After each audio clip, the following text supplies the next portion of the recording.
안녕하세요. 저는 4학년 믿음반 이지안입니다. 저는 오늘 내가 머물고 있는 자리에서 라는 주제로 이야기를 하려고 해요. 먼저 고린도전서 10장 24절 말씀을 읽어드릴게요. 누구든지 자기의 유익을 구하지 말고 남의 유익을 구하십시오. 고린도전서 10장 24절. 이 말씀은 나만 생각하지 말고 다른 사람을 배려해야 한다는 뜻이에요. 그럼 우리가 있는 자리에서 어떻게 행동해야 하는지 함께 생각해 볼까요? 어느 날 한 러시아 관광객이 한국에 여행을 왔어요. 그런데 호텔에서 짐을 정리하다가 300만 원이 들어있는 지갑을 잃어버린 걸 알았어요. 너무 당황해서 경찰에 신고했는데 조사해보니 공항에서 호텔로 오는 버스 안에서 분실한 거였어요.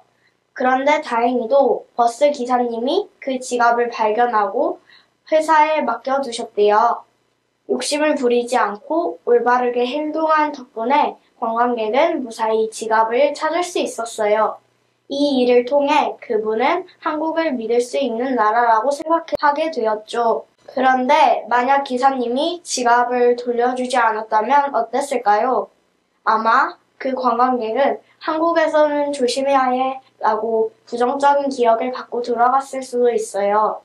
이처럼 우리가 머물고 있는 자리에서 바른 선택을 하는 것이 정말 중요해요.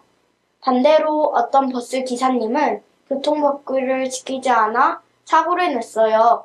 스쿨존에서 8살 아이가 버스에 치이는 안타까운 일이 벌어졌죠. 만약 그 기사님이 조금만 더 조심하고 법을 더 잘 따랐다면 이런 일이 생기지 않았을 거예요. 우리가 어디에 있든 책임을 다하는 태도가 얼마나 중요한지 알 수 있어요. 반면에 위험을 감수하고 다른 사람을 돕는 사람들도 있어요. 예를 들어 불이 난 집에서 이웃을 구하거나 어려운 상황에서 친구를 도와주는 사람들처럼요. 우리가 용기를 내서 행동하면 누군가에게 큰 힘이 될 수 있고 때로는 생명을 구할 수 있어요. 그래서 내가 있는 자리에서 어떻게 행동하느냐가 정말 중요해요. 내 행동이 사람을 살릴 수도 있고 슬프게 만들 수도 있기 때문이에요. 내가 어떻게 행동하느냐에 따라 교실 분위기가 달라질 수 있어요. 집에서도 마찬가지예요. 부모님께 따뜻한 말을 하면 기분이 좋아지시고 짜증을 내면 속상해 하시겠지요? 그렇다면 우리는 어떤 사람이 되어야 할까요? 나로 인해 주변 사람들이 더 행복해지면 좋겠어요. 예수님은 다른 사람을 행복하게 해주시기 위해 이 땅에서 3년 반 동안 사셨어요. 우리도 내가 머물고 있는 자리에서 다른 사람들을 행복하게 만들어주는 사람이 되었으면 좋겠습니다.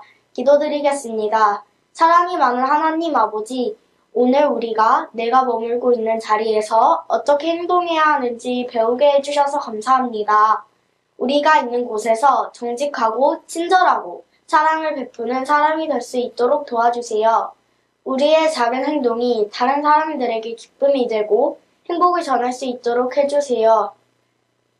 예수님께서 이 땅에 계실 때처럼 사랑을 배려로 많은 사람을 행복하게 해주셨던 것처럼 우리도 가정에서 학교에서 친구들과 함께 할 때 좋은 영향을 주는 사람이 되게 해주세요.